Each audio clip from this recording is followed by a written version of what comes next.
प्रिय मित्रों, स्वागत है आपका आपके अपने चैनल स्टडी विद प्रदीप में। दोस्तों, आज हम लोग एंजियोस्पर्म से संबंधित कुछ प्रश्नों को सॉल्व करने वाले हैं। इस पीडीएफ में आपके 20 से 25 क्वेश्चन हैं।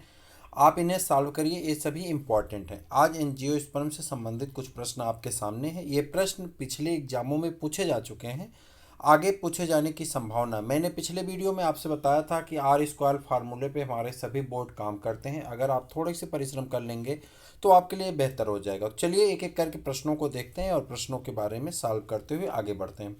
सबसे पहले अगर आप यहाँ पर देखेंगे, उस पौधे के कुल का नाम बताइए जिसमें काफ़ी प्राप्त होती है, यानी काफ़ी प्राप्त करने वाले पौधे के बारे में बताना जहाँ से काफ़ी मिलती है। ठीक, तो रूबिएसी एक पौधा है जिसका नाम क्या है, रूबिएसी पौधा है और इससे काफ़ी प्राप्त होती है। तो आप यहाँ पे इसके डिस्क्रिप्शन को अगर ध्यान से देखेंगे तो इसमें कई चीज़ें आपको मिल जाएंगी जो आपके लिए महत्वपूर्ण है। जैसे यहाँ पे देखिए, कहा जा रहा है कि काफ़ी जो आप रूबिएसी कुल के काफिया अरेबिका, किससे, काफिया अरेबिका नामक पौधे के बीजों को भूनकर प्राप्त की जाती, पौधों के बीजों को भूनकर प्राप्त की जाती। फिर से सुनिएगा, काफ़ी रूबिएसी फैमिली के यानी रूबिएसी कुल के काफिया अरेबिका नामक पौधे के बीजों को भून करके प्राप्त की जाती है। यानी काफ़ी किससे प्राप्त होती है, बीज से प्राप्त होती है। वैज्ञानिक नाम क्या है, काफिया अरेबिका है। फैमिली कौन सी है, रूबिएसी है। तीन प्रश्न यहीं पे हैं, भूनकर प्राप्त की जाती है। काफ़ी शब्द की उत्पत्ति जो है काफा शब्द से हुई है। काफ़ी के बीजों को दो मुख्य अवयव कैफीन होते हैं। इसमें क्या पाया जाता है, कैफीन पाया जाता है और क्या पाया जाता है, कैफीटेनिक अम्ल पाए जाते हैं।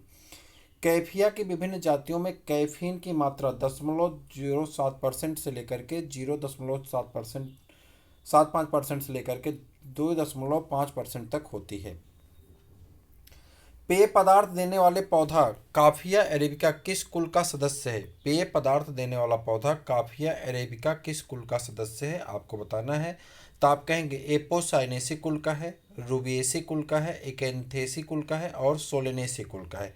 Beverages एल्डिंग plant coffee arabica is a member of the family.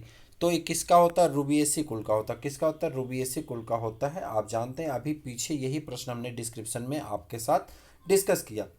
पौधे के किस भाग से काफ़ी प्राप्त की जाती है, आपको बताना है। पौधे के किस भाग से काफ़ी प्राप्त की जाती है, आपको इसका आंसर करना है। काफ़ी पौधे के किस भाग से प्राप्त होती है, तो आपका सही आंसर हो जाएगा काफ़ी जो प्राप्त होती है वो बीज से प्राप्त होती है। किससे, अभी आपने ऊपर वाले डिस्क्रिप्शन में पढ़ा कि काफिया अरेबिका पौधा का जो होता है वो क्या करते हैं, बीजों को भून करके काफ़ी प्राप्त की जाती है।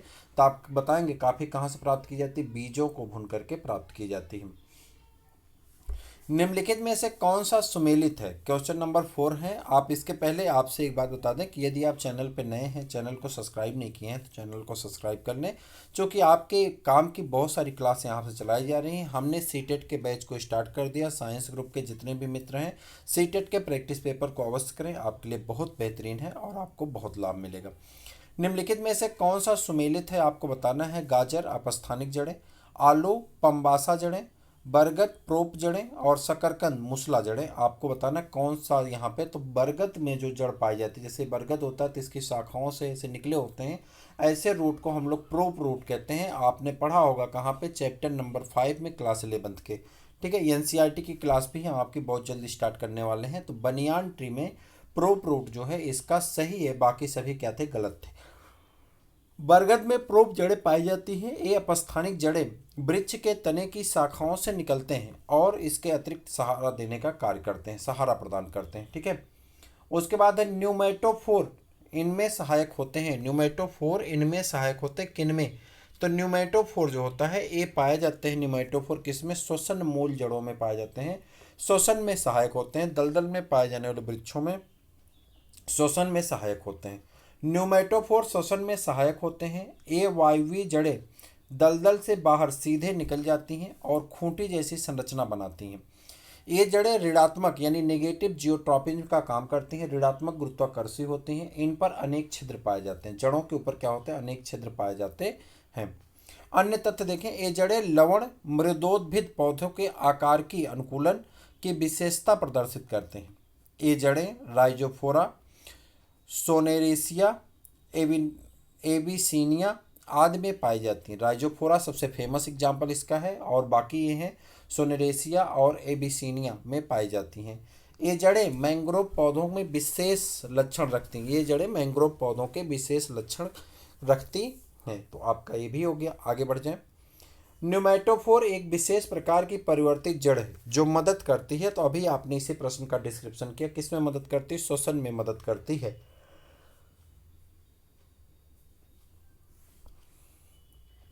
न्यूमेटोफोर किसका लक्षण है? आपको बता रहा है न्यूमेटोफोर किसका लक्षण है। तो आप कहेंगे मैंग्रोव पौधों का लक्षण होता है। मैंग्रोव पौधों का लक्षण होता है न्यूमेटोफोर। और न्यूमेटोफोर जो होते हैं जड़ें नीचे जाती हैं और नीचे से फिर ऊपर आ जाती हैं, निगेटिव जियोट्रॉपिज्म के अकॉर्डिंग काम करती हैं।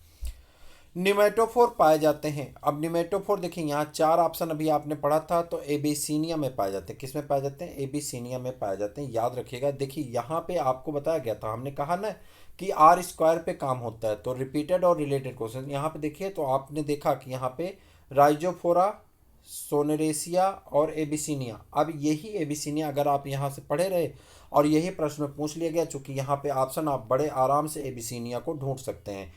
तो एबिसिनिया को ढूंढ सकते हैं। हमारा यही उद्देश्य होता है। हम इसका जो आंसर लगाते हैं, हम चाहें तो उसे आंसर को ओरल भी आपको बताएं। ठीक है, जैसे सब जगह होता है वैसे हम ओरल भी बता सकते हैं। किताब रख के सामने सब लोग बताते हैं। तो हम पीडीएफ को इसलिए लगा के बताते हैं कि इसके पीछे का रीजन है कि आप वो शब्द को जब लिखा हुआ पढ़ेंगे तो एक बार हम बोलेंगे, एक बार आप पढ़ेंगे, तो उससे क्या होगा, आपको लाभ मिल जाएगा। हमने आपके सुझाव पे अपने चाल को और स्लो करने का हम प्रयास कर रहे हैं। कुछ लोगों का ऐसा मानना था कि बहुत तेज़ी के साथ बोलते हैं, जिससे वो पीडीएफ को जल्दी जल्दी चेंज कर देते हैं, जिसकी वजह से वो पढ़ नहीं पाते हैं।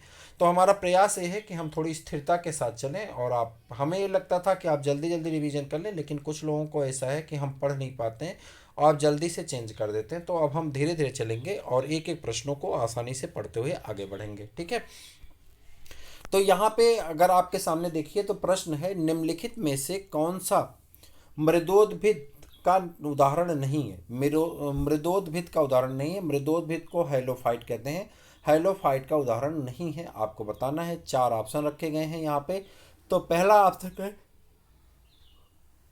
डिस्टिक्लिस stricta, Artemisia tridentata, Rhizophora, Eichhornia क्रेसिपस।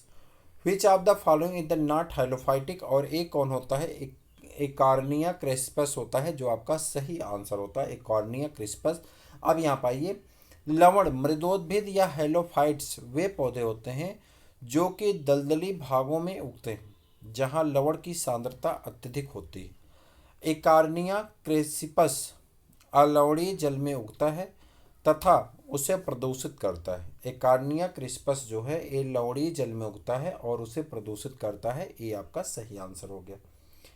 Plant with the milky latex are found in. Plant में मिल्क से निकलने वाला लेटेक्स पाया जाता है और 21 पौधे में पाया जाता है। 4 ऑप्शन दिए गए हैं, सोलेनेसी कुल के, यूफारबिएसी कुल के, एकेंथेसी कुल के या कैप्रिडिएसी कुल के पाए जाते हैं। एक बात आपको यहाँ पे और बता दें, चारों ऑप्शन को आप देख लीजिए। Plant with the milky latex are found in, दुग्धिया लेटेक्स किसमें पाए जाते हैं? सोलेनेसी, यूफारबिएसी, एकेंथेसी या कैप्रिडिएसी। तो आप कहेंगे यूफारबिएसी कुल में पाए जाते हैं। किस में पाए जाते हैं? यूफारबिएसी कुल के पौधों में एक लिंगी पुष्प और रबड़ छीड़ या दुधिया लेटेक्स पाया जाता है।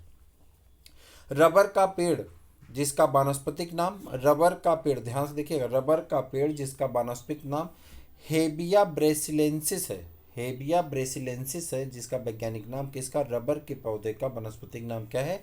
हेविया ब्रेसिलेंसिस है। दुधिया लेटेक्स का मुख्य स्रोत होता है। दुधिया लेटेक्स का क्या होता है? मुख्य स्रोत होता है। रबड़ क्षीर एक एवं एक लिंगी पुष्पयुक्त पौधे पाए जाते हैं। रबड़ क्षीर और एक लिंगी पुष्पयुक्त पौधे पाए जाते हैं। किस में पाए जाते हैं? यूफारबिएसी में पाए जाते हैं। किस में पाए जाते हैं? यूफारबिएसी में पाए जाते हैं। जब पुंकेसर के तंतु स्वतंत्र होते हैं और परागकोश जुड़े होते हैं तो इस अवस्था को कहते हैं। जब पुंकेसर के तंतु स्वतंत्र होते हैं और परागकोश जुड़े होते हैं तो इस अवस्था को क्या कहते हैं? इस अवस्था को एल्डफस कहते हैं, डाइडेल्फस कहते हैं, पॉली एल्डफस कहते हैं और सिनजिनेसिस कहते हैं। तो आपका सही आंसर हो जाएगा सिनजिनेसिस, आपका सही आंसर है, जो कि यहाँ पे आपको प्रदर्शित हो रहा है। फिर से देखिए क्या कह रहा है, जब पुंकेसर के तंतु स्वतंत्र होते हैं और परागकोश जुड़े होते हैं तो इस अवस्था को क्या कहते हैं? तो आप कहेंगे इस अवस्था को सिंजेनेसिस कहते हैं। सही ऑप्शन आपका यही होगा। जब पुंकेसर के तंतु यानी फिलामेंट और स्टामेन स्वतंत्र हों और परागकोश आपस में जुड़े हों तो इस अवस्था को युक्ताकोशी यानी सिनर्जेंसियस कहते हैं। यह अवस्था मुख्यतः कंपोजिटी कुल के पौधों में पाई जाती। किसमें पाई जाती? कंपोजिटी कुल के पौधों में यह अवस्था पाई जाती है। जब किसी पुष्प के पुंकेसर के तंतु स्वतंत्र होते हैं और परागकोश जुड़े होते हैं तो इसे कहते हैं। जब किसी पुष्प के पुंकेसर के तंतु स्वतंत्र होते हैं और परागकोश जुड़े होते हैं तो इसे कहते हैं सिंजिनेसिस, साइनेंड्रस, पॉलीएल्डफस या monadelphous. When stamen of the flower united only by the anther leaves the filaments free is called. ऐसे कंडीशन को हम लोग क्या कहते हैं? सिंजेनेसिस कहते हैं। डिस्क्रिप्शन हमने आपको ऊपर एक बार बता चुके हैं।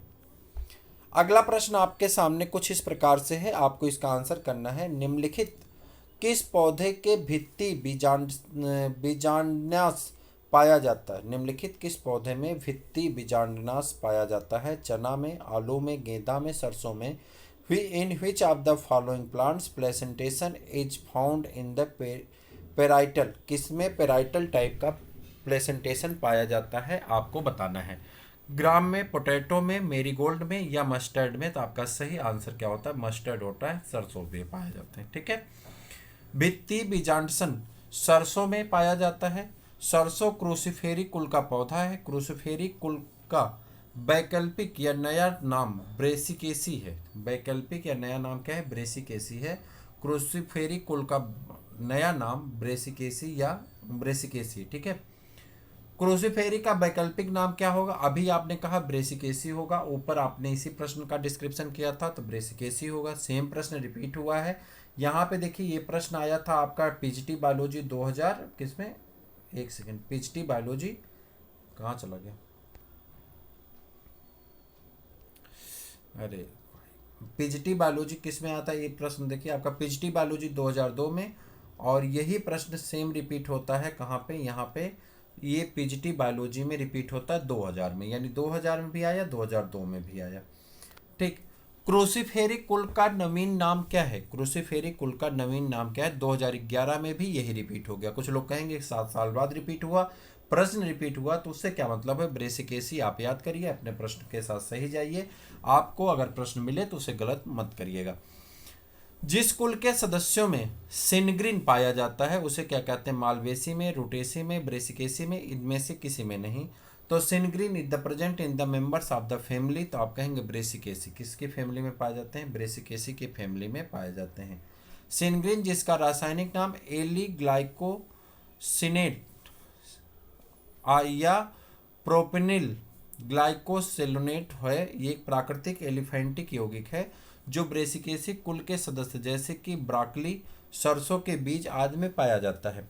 सिनग्रीन में anti cancer, anti bacterial, anti fungal, anti oxidant, anti inflammatory, wound healing गुण पाए जाते हैं। ठीक, आगे बढ़ जाए। इनमें से कौन सी दवा मुख्यतः सूखी पत्तियों से निकलती? कौन सी दवा ऐसी जो सूखी पत्तियों की सहायता से बनती है? सिनेमॉन, बेलाडोना, ओपियम और नक्स बोमिका। तो आपको बताना है कौन सी दवा है, तो आप कहेंगे बेलाडोना जो है ये किससे बनाई जाती है? बेलाडोना एक दवा है और ये दवा बनती है सूखी पत्तियों की सहायता से बनती है। मुख्यतः एट्रोपा बेलाडोना नामक पौधे की सूखी पत्तियों में बेलाडोना नामक दवा प्राप्त की जाती है। यह सोलेनेसी कुल का पौधा है। सिनेमॉन लोरेसी कुल के पौधे की छाल से, ओपियम पेपेवर सेमनीफेरम के फल से तथा नक्स वोमिका स्टिकनास नक्स वोमिका के बीज से प्राप्त किया जाता है। ठीक। कोल्चिसिन जो कि माइटोटिक विष है प्राप्त की जाती है। कोल्चिसिन जो कि माइटोटिक विष है प्राप्त की जाती ब्रेसिकेसी से, फैबेसी से, सोलेनेसी से अथवा लिलिएसी से। तो आपको बताना है आपका कोल्चिकम आटमनेल लिलिएसी कुल का पौधा है जिसमें कोल्चिसिन नामक एक एल्कोलाइड निकाला जाता है जिससे पौधों में बहुगुणता उत्पन्न की जाती है। जिस कोशिका विभाजन में कोल्चिसिन एक माइटोटिक विष की तरह कार्य करता है, जो कि ट्यूबुलिन से जुड़कर के माइक्रोट्यूबुलिन के बहुलकीकरण की प्रक्रिया को रोकता है। ट्यूबुलिन से जुड़कर के माइक्रोट्यूबुलिन की बहुलकीकरण प्रक्रिया को क्या करता है? रोकता है। तरबूज, टिंडा, खरबूजा, ककड़ी और खीरा किस कुल में आते हैं? तरबूज, टिंडा, खरबूजा, ककड़ी और खीरा किस कुल में आते हैं? कुकुरबिटेसी में, सोलेनेसी में, क्रूसीफेरी में या कंपोजिटी में? तो आपको बताना है तरबूज, टिंडा, खरबूजा और ककड़ी तथा खीरा बिलोंग टू द फैमिली। तो आप कहेंगे कुकुरबिटेसी फैमिली से बिलोंग करते हैं। किससे बिलोंग करते हैं? कुकुरबिटेसी फैमिली से बिलोंग करते हैं। सही आंसर आपका ऑप्शन नंबर ए है। तरबूज सिट्रुलस लेनेटस, खरबूज कुकमिस मेलो, ककड़ी कुकमिस मेलो, ठीक, खीरा कुकमिस सेटाइबस तथा टिंडा कुकुरबिटेसी कुल में आते हैं। कुकुरबिटेसी कुल के पौधे तल स्पर्शी, ट्रेलिंग अथवा आरोही क्लिंबर, एक वर्षीय और बहुवर्षीय शाख होते हैं। प्रतान इस कुल का विशेष लक्षण है जो आरोहण में सहायता करता है। कक्षस्थ कलिका के प्रतान में रूपांतरण के संदर्भ में विषम का चयन करें। कुकुम्बर, पंपकिन, वाटरमेलन और बोगनविलिया।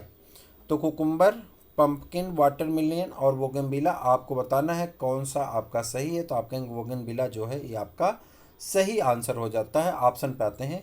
कुकुम्बर, पंपकिन और वाटरमेलन या तरबूज कुकुरबिटेसी कुल के पौधे हैं। इनमें कक्षस्थ कलिका यानी एक्जेलरी बड प्रतान टेंड्रिल के रूपांतरित हो जाती है। बोगनवेला में कक्षस्थ कलिका कांटा सदृश थ्रोन में रूपांतरित हो जाती है, जो सुरक्षा एवं आरोहण में सहायता करती हैं।